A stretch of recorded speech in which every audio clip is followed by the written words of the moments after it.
আলহামদুলিল্লাহ ওয়াসসালাতু ওয়াসসালামু আলা রাসূলিল্লাহ।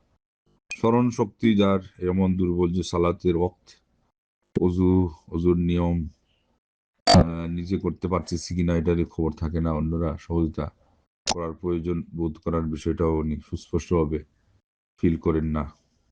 কোনটা তো সহজ, ওই সময় মতো যারা কাছে আসে এরা চেষ্টা করবে সময় অনুযায়ী তাকে উজু করানোর, ওয়াক্ত অনুযায়ী সালাতের জন্য কিবলামুখী করে বসানোর। এরপরে উনি যতটুকু পারে এটাই তার কাছে, তার জন্য যথেষ্ট আল্লাহর কাছে।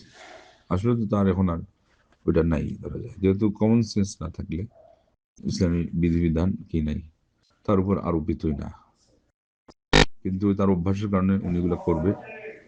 এটা অনেক সময় অনেক হুশ না থাকলেও অনেকে করে, মুমূর্ষু অবস্থায় করে, এটা হলো অভ্যাসের কারণে।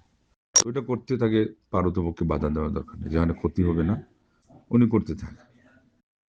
আর যদি দেখা যায় সহজে বোঝানো যাচ্ছে যে এখন সময় আসে না, একটু অপেক্ষা করেন, তাকে গাইড দেওয়ার জন্য লোক থাকে, তারা যতটুকু চেষ্টা ধৈর্য সহকারে গাইড দিবে। বাকি ওনার ধরাবাঁধার নিয়ম থেকে উনি এখন এই অবস্থা থাকলে ধরতে হবে যে উনি ঊর্ধ্বে। আল্লাহ সবাইকে ভালো রাখুন এবং হায়াতে তৈবা দেওয়ার সাথে সাথে হুশ বুদ্ধি দিয়ে যেন আল্লাহ সবাইকে হায়াতে তৈবা দান করেন।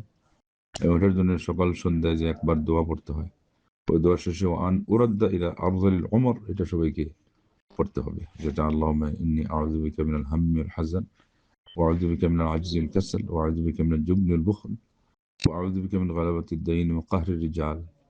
এ পর্যন্ত প্রসিদ্ধ বর্ণনাগুলোতে আছে, হিসনুল মুসলিমেও আছে, কিন্তু আলাদা বর্ণনা আছে ওই দোয়ার সাথেই কি যুক্ত করবে, ওয়া আন উরাদ্দা ইলা আরযালিল উমর, যে আল্লাহ অপমানজনক আয়ুতে যেন আমি ফিরে না যাই। যেমন ফিরে যাওয়ার জন্য বলা হচ্ছে যে ছোটকালে মানুষ এরকম থাকে, নিজে কিছু বুঝে না, আবার বড় হয়ে গেল, বয়স বেশি হয়ে গেলে মানুষের এই অবস্থা পৌঁছায়। তাই এই জন্য বলতেছে ওয়ান উরাদ্দা, আমার জন্য ফিরে না যাই ওই সময়। ছোটকালে যখন তারা পাক না পাক পার্থক্য করতে পারতো না, এই অবস্থায় বয়স হয়ে গেলে অনেকের পরিস্থিতি দাঁড়ায়। তো এটার থেকে আল্লাহর কাছে হাদিসে আশ্রয় চাইতে বলা হয়েছে।